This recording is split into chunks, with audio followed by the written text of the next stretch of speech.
Hi, my name is David Fitzpatrick. I'm an educational consultant for RM Education. This short video tutorial is designed to introduce you to Google Chat, which is a way to create a virtual meeting space for maybe a department or maybe the whole school, and this might become a really useful tool in light of the current coronavirus crisis. This needs to be switched on within the admin console. I would probably switch this on for staff and not students.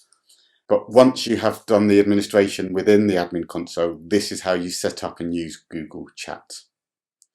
Once you've logged on, you click on the 9 squares, the mosaic, and you choose the option for chat. As you can expect from Google, a really simple, intuitive interface. On the top left, I'm going to find people, rooms, and bots. And here I've got the option to create a room. So I'm going to just call this Maths Room and click on to create. And this now creates my maths room.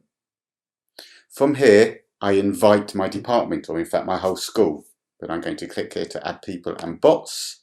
I'm going to choose the member of staff that I want to invite, and I click on to send.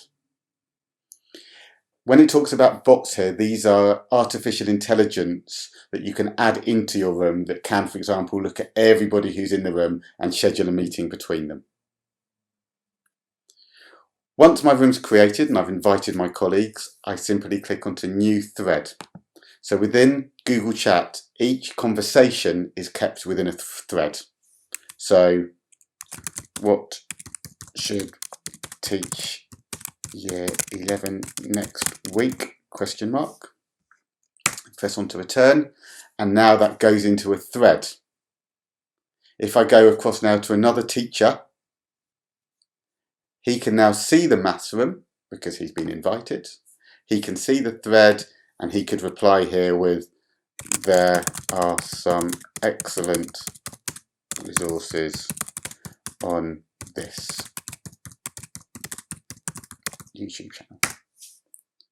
And again now, if I go back to the original teacher, you can see we're starting to have this conversation within the thread.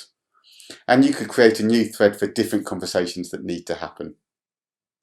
If there's a thread created in a room that you're not interested in, you could click onto following and you would unfollow that particular thread and you wouldn't get email notifications. If I'm within my thread and I go to my drive icon and I choose a file from my drive, this will give permissions to everybody within the room, but the permissions they will get will be comment, not edit. So if you wanted the people in the room to be able to have edit rights, you would need to go back to that file and elevate their rights to edit. It's also worth noting here that if you click onto the video icon button, you can create a Google Meet. And then again, if I then just go over to my colleague, you could now both click on the Google Meet icon and start to have a face-to-face meeting if you knew you were both in this room at the same time. Thank you.